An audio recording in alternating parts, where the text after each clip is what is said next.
সুপ্রিয় দর্শক মণ্ডলী, আজ আমরা রওনা দিয়েছি রংপুর জেলার মিঠাপুকুর উপজেলার পদাগঞ্জ নামক অঞ্চলের উদ্দেশ্যে। এই অঞ্চলটি ১ নং খোড়াগাছ ইউনিয়নের একটি অংশ। এটি মূলত হাড়িভাঙ্গা আমের উৎপত্তি স্থল হিসেবে সুপরিচিত। যাত্রাপথে বৃষ্টির দেখা পাওয়ায় আমরা একটি যাত্রী ছাউনির নিচে আশ্রয় নিয়েছি। বৃষ্টি থামলে আবারও রওনা দেব।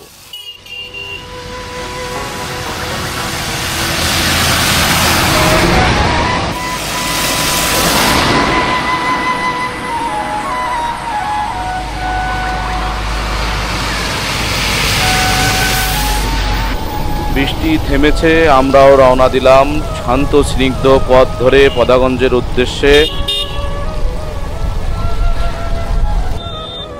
আমকে কেন্দ্র করে এখানকার যে অর্থনৈতিক সাম্রাজ্য গড়ে উঠেছে তার নিদর্শন বহন করে ক্যারেট ভর্তি এই গাড়িগুলো।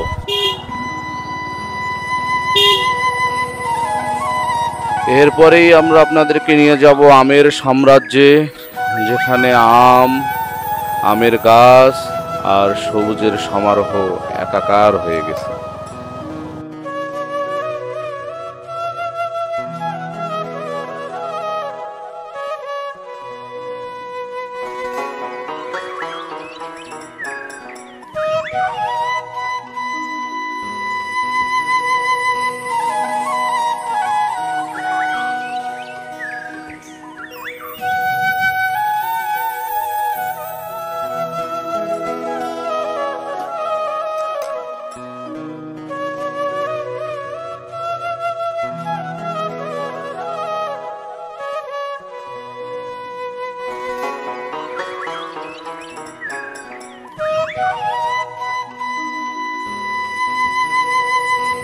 আমাদের সঙ্গে সঙ্গে আপনারাও হারিয়ে যান আমের গাছ আর সবুজের সমারোহে।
হাড়িভাঙ্গা আম আর হাড়িভাঙ্গা আমের অঞ্চল পদাগঞ্জ সম্পর্কে ধারাবাহিক প্রতিবেদন পেতে চোখ রাখুন মিঠাপুকুর পোস্টে।